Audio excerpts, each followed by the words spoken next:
मेरे साथियों, जनपद जालौन की माधवगढ़ विधानसभा से आदरणीय बहन जी ने यहाँ से प्रभारी मेरे साथियों बनाया है। चुनाव नमस्कार, विद्या न्यूज लाइन में आपका स्वागत है। उत्तर प्रदेश विधानसभा चुनाव होने में बेशक अभी 1 साल बाकी है, लेकिन अभी से ही तैयारियां शुरू हो गई है। यूपी में इस बार जो चुनाव के सेंटर में रहेंगे वो ब्राह्मण रहेंगे। परिस्थितियां कुछ इस तरह से बनी हैं कि ब्राह्मण की नाराजगी उभर करके आई है। कारण बना है यूजीसी नियम 2026 और इसी दौरान जो शंकराचार्य स्वामी अभिमुक्तेश्वरानंद का प्रकरण हुआ और बटुकों की शिखा खींची गई, उसने आग में घी का काम किया। कभी ब्राह्मणों की बदौलत उत्तर प्रदेश में अपने दम पे सरकार बनाने वाली बहुजन समाज पार्टी पिछले कई चुनावों से पिछड़ती चली जा रही है, लेकिन इस बार उसकी प्रमुख मायावती ने ठान लिया है कि 2007 में जो सोशल इंजीनियरिंग किया था वही सोशल इंजीनियरिंग वो 2027 में भी करने की प्लानिंग कर रही है। और इसी रणनीति के तहत उन्होंने जालौन के माधवगढ़ से पहला टिकट ब्राह्मण को दे दिया है। नाम है आशीष पांडे। कुरौली से व्यवसायी हैं वो, और इसका जो ऐलान किया है वो बुंदेलखंड प्रभारी हैं। हर बार उन्होंने कार्यकर्ता सम्मेलन में ऐलान किया। 27 के चुनाव को देखते हुए उन्होंने आदरणीय बहन जी ने प्रदेश की कई विधानसभाओं से आदरणीय बहन जी ने प्रभारी बनाए हैं जो विधानसभा का चुनाव लड़ेंगे मेरे साथियों। इसलिए मेरे साथियों, जनपद जालौन की माधवगढ़ विधानसभा से आदरणीय बहन जी ने यहाँ से प्रभारी मेरे साथियों बनाया है। चुनाव लड़ने के लिए 2027 के प्रभारी बनाए गए हैं या टिकट उन्होंने किया गया है? ये चुनाव लड़ेंगे मेरे साथियों, इनको प्रभारी इस विधानसभा का बनाया है। प्रत्याशी तब होते हैं जब नामांकन किया जाता है। आप कानून के विद्वान हैं। जो चुनाव लड़ता है, हमने इनको चुनाव लड़ाने के लिए 2027 के लिए यहाँ से मैदान में उतारा है। आप हमारे विधानसभा के प्रभारी होंगे। पूरे प्रदेश में जब भी पार्टी कोई भी दल हो, मेरे साथियों प्रभारी बनाते हैं और अब उसको तैयारी करने का उसको आदेश देते हैं। आप अपनी विधानसभा से चुनाव लड़ने की समझा कि मैं परिपक्व हो गया हूँ चुनाव लड़ने के लिए। शायद उनकी सोच होगी, परख होगी, तब उनने जाके मुझे टिकट दिया और मैं उनका बहुत बहुत आभारी हूँ। माधव देखा जाए आपको प्रभारी बनाया गया है, क्या पार्टी के अंदरूनी कलह भी सामने आएगी, उससे कैसे निपटेंगे? ये तो सब भ्रांतियां फैलाई गई। हमारी पार्टी में बिल्कुल कलह नहीं है। कलह होता है भारतीय जनता पार्टी में, समाजवादी पार्टी में। दरअसल है क्या कि बहुजन समाज पार्टी में सीधे टिकट नहीं दिया जाता है। उस विधानसभा का जिसको प्रभारी बनाया जाता है, इसका मतलब कि वही वहां से चुनाव लड़ेंगे। बीच में फेरबदल भी होता है, लेकिन वही चुनाव लड़ेंगे। बहुजन समाज पार्टी का मानना है कि टिकट तो तब माना जाता है जब आप फॉर्म भरते हैं और उसको अप्रूवल मिल जाता है। उससे पहले वो विधानसभा चुनाव का प्रभारी बना करके कहते हैं कि आप चुनाव की तैयारी कीजिए। तो आशीष पांडे को टिकट देना, उस नारे को चरितार्थ करना है कि ब्राह्मण शंख बजाएगा, हाथी बढ़ता जाएगा। तो मायावती ने ये ब्राह्मण कार्ड चल करके बीजेपी और समाजवादी पार्टी की बेचैनी बढ़ा दी है। दरअसल जैसे ही ब्राह्मणों में असंतोष उपजा, बीजेपी ने एक नैरेटिव गढ़ना शुरू कर दिया। क्या कि यूजीसी का नियम तो सेंटर से लागू हुआ, उसमें योगी आदित्यनाथ का कोई हाथ नहीं, इनका कोई कसूर नहीं। और योगी बहुत जरूरी है क्योंकि वो दिल्ली नेतृत्व को सुहाते नहीं है। अभी इस नैरेटिव पे बीजेपी काम कर ही रही है। तब तक अभिमुक्तेश्वरानंद के खिलाफ कोर्ट के आदेश पर यौन शोषण मामले में हो जाती है एफआईआर, और जो मामला दब रहा था वो एक बार फिर से उभरा। कांग्रेस और समाजवादी पार्टी ने उस मुद्दे को आगे बढ़कर के थाम लिया और कांग्रेस के प्रदेश अध्यक्ष तो अजय राय तो मिलने पहुंच गए अभिमुक्तेश्वरानंद से। यानी कि उन्हें यह लग रहा है कि यदि इनके साथ रहते हैं तो इससे ब्राह्मण वोट आ सकता है। और बीजेपी में अभी बेचैनी है कि करना है तो क्या करना है। नैरेटिव तो बनाने की कोशिश कर रही है, लेकिन नैरेटिव बना पाएगी कि नहीं बना पाएगी। इसी बीच मायावती की पार्टी बसपा ने ये ऐलान कर दिया है। तो एक तरह से मायावती ने बढ़त ले ली है, क्योंकि राजनीति संदेशों और संकेतों से चलती है। तो मायावती ने संदेश दे दिया कि ब्राह्मण प्रायोरिटी है।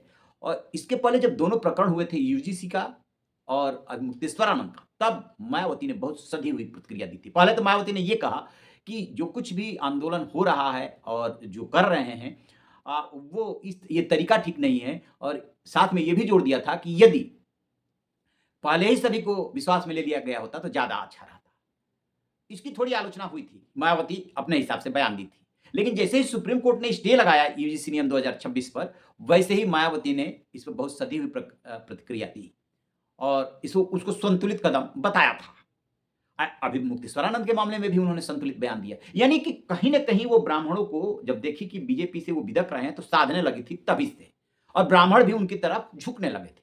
वजह ये है कि उनका ब्राह्मणों से जुड़ाव बहुत पुराना है। याद कीजिए 1995 का गेस्ट हाउस कांड, संभवतः वो तारीख थी 3 जून।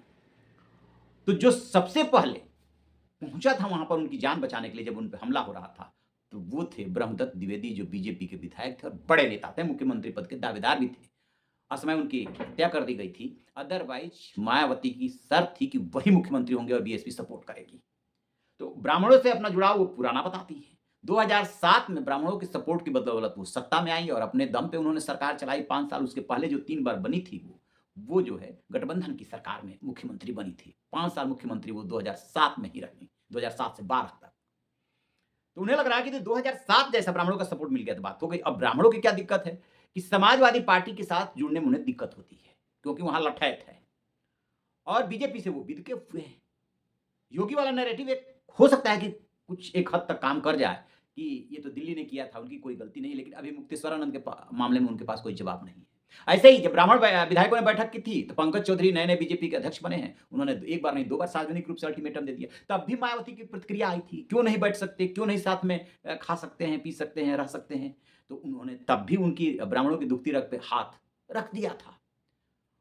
और अब ये कदम जो है संदेश देने के लिए काफी है। तो बीजेपी में और सपा में बेचैनी बढ़नी स्वाभाविक सी बात है।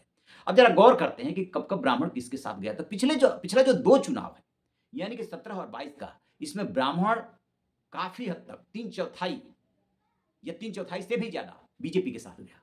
2017 में 80% और 2022 में 90% के आसपास बीजेपी के साथ गया।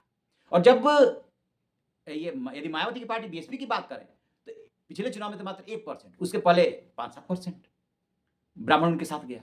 और जब 2007 में जीती थी तब ब्राह्मणों का उन्हें 17-18% समर्थन मिला था। तो उन्हें यह लग रहा है कि जो उनका दलित वोट बैंक है और ब्राह्मण यूपी में 14% के आसपास, यदि ये दोनों मिल जाते हैं और मुसलमानों का साथ मिल जाता है तो एक हद तक तो उनको सत्ता में आने से कोई रोक नहीं सकता। और उसी के मद्देनजर वो पूरी रणनीति अपनी तैयार कर रही है। मायावती को ये बात बहुत अच्छी तरीके से बहुत पहले ही पता चल गया था कि सिर्फ और दलित और मुस्लिम की बदौलत आप सत्ता में नहीं आ सकते। आपको जो अगड़ा है या यूं कहे कि जो जनरल कैटेगरी है उसमें भी ब्राह्मण, उसका समर्थन चाहिए, क्योंकि अपना तो वोट देगा ही देगा, कम से कम 1 या 2 वोट पर व्यक्ति यदि प्रभावित करता है तो उससे जो है वोट प्रतिशत काफी बढ़ जाता है। इसी के मद्देनजर ब्राह्मणों को मायावती से कोई इतराज नहीं है कि 2007 में जब वो मुख्यमंत्री बनी थी तो अधिकारियों को उन्होंने निर्देश दिया था कि ये संदेश रहना चाहिए कि ब्राह्मणों की सरकार है। क्यों? क्योंकि इससे संदेश जाता है और यह भी दावा किया जाता है कि उनके कार्यकाल में सबसे कम SC/ST के तहत मुकदमे दर्ज हुए थे। तो कहीं ना कहीं ये नीचे तक निर्देश तो था, दुरुपयोग नहीं होना चाहिए। और अक्सर दुरुपयोग जो होता है वो जनरल कैटेगरी के साथ ही होता है। तो अब ये देखते हैं कि मायावती ने जो ब्राह्मण कार्ड चला है, पहला टिकट ब्राह्मण को दिया है, तो आगे की रणनीति क्या है। खबर पार्टी के अंदर से सोर्सेज के हवाले से ये आ रही है कि ब्राह्मणों को इस बार वो ज्यादा टिकट देंगे। सिर्फ जुबानी बात नहीं होनी है, जमीन पे बात होनी है, ताकि ये संदेश जाए कि मायावती या बीएसपी जो है ब्राह्मणों की खैर-ख्वाह है और 2007 रिपीट करने की तैयारी है। अब ये तो चुनाव है, 1 साल में बहुत सारे मुद्दे आएंगे जाएंगे और जो सियासत होती है उसका जो रंग होता है वो गिरगिटिया होता है, मतलब बदलता रहता है। लेकिन ये जो संदेश है, पहला ही जो संदेश है वो बहुत बड़ा है। अब देखते हैं कि जो ब्राह्मण से उन्होंने शंख बजवाया है उसका असर कितना होता है। 8 मार्च को दिल्ली में जो है यूजीसी जो नियम है उसको लेकर के बहुत बड़ी रैली की तैयारी है, जो ये जनरल कैटेगरी कर रहा है और उसकी अगुवाई ब्राह्मण कर रहा है। यदि वो रैली सफल रहती है तो समझिए कि दिल्ली से संदेश चला जाएगा कि जो आपने एक्सपेरिमेंट किया था वो एक्सपेरिमेंट, यानी कि बीजेपी और बीजेपी की सरकार ने, उसका असर कितना दूर तक होने वाला है। आपके क्या राय है कमेंट बॉक्स में जरूर बताइएगा। Thank you.